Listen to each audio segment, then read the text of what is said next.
Tsaka dito. Yan. Na ano yan dito. Na napupos din yan dito. Yan. Yan. Yan, napupos yan.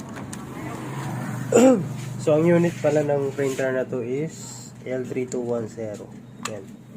So, sa pagtanggal naman ng cover ng scanner niya, ayan. So, ito yung scanner niya, guys.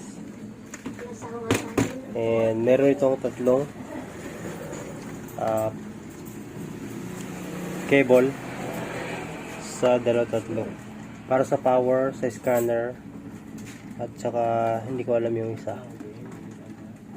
So, siguro sa sensor. I'm not sure. So, ngayon, ilalagay natin.